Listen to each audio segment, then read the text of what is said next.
In Daggerheart, damage is converted non-linearly into 1, 2, or 3 HP lost. That means that even the most state-of-the-art damage builds are not meaningfully better than an average one.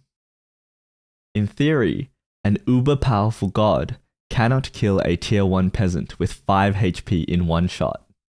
Accepting this reality, instead, we should aim to be as accurate as possible. Why? Because optimizing for damage increases your chances of dealing, at most, an extra HP. But optimizing for accuracy will ensure that you don't miss, which stops you from dealing no damage at all. This video will show you how to unreasonably consistently deal reasonable damage. The build revolves around two pillars. The first is the Onslaught Blade Domain card, which sets a lower bound of 2 HP on any successful attack. This effectively doubles our damage from the previous lower bound of 1 HP.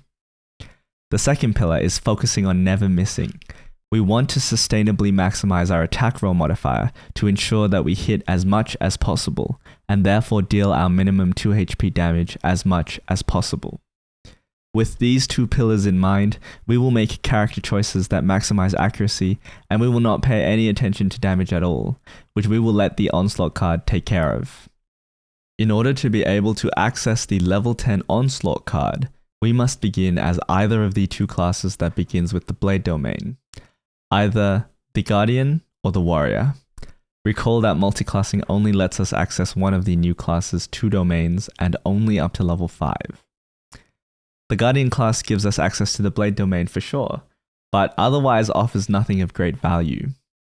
On the other hand, the Warrior class offers 2 useful features.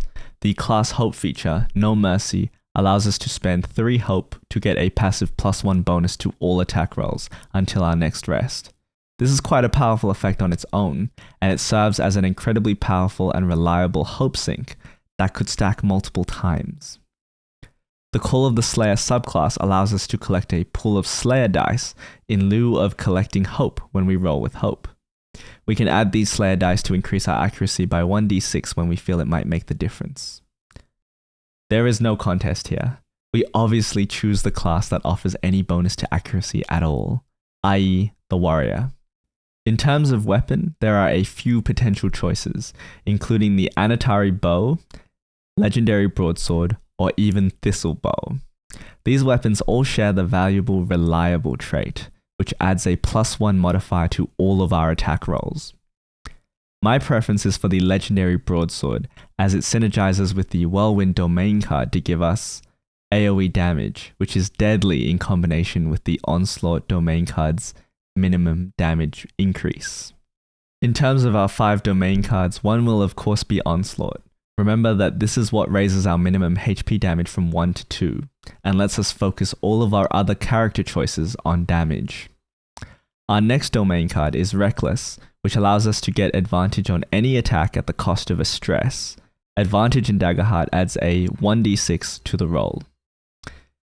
We're also going to take Whirlwind, which lets us extend a successful weapon attack within very close range for the cost of a Hope to all other targets within very close range. Combined with Onslaught, Whirlwind potentially multiplies our damage, letting us deal 2 damage to everyone around us each turn. Gore and Glory lets us clear a stress or gain a Hope whenever dealing the defeating blow on an enemy. This is going to help greatly with recovering the resources we spend on increasing our accuracy and amplifying our attacks with Whirlwind.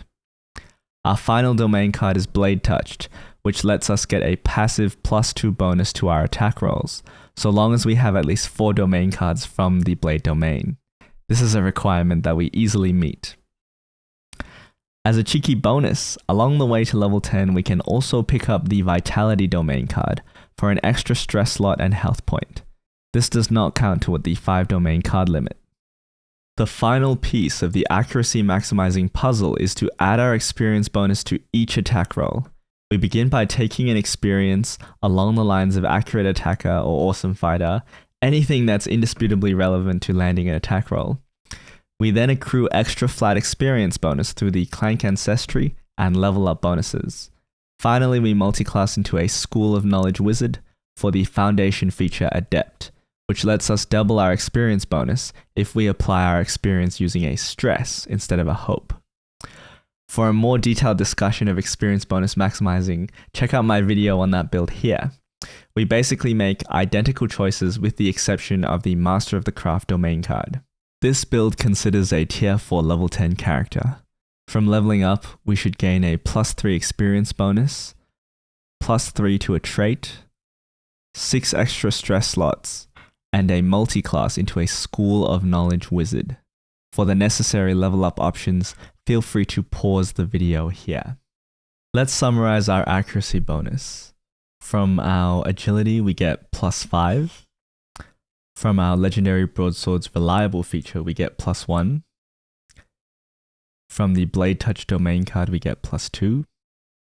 From the warrior hope feature, we get +1.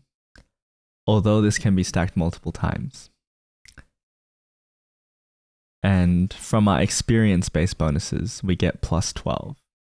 All up, on a normal attack, we get a minimum accuracy bonus of 21 for the cost of 1 stress. For reference, the highest difficulty that I could find in the SRD was 21 from the Arc Necromancer.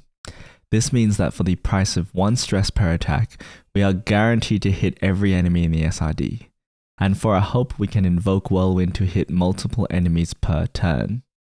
If you feel that this is not enough to guarantee hitting our opponents, due to either disadvantage or other negative effects, we can expend an additional stress to get advantage from the Reckless domain card, and a Slayer dice for up to an additional 2d6.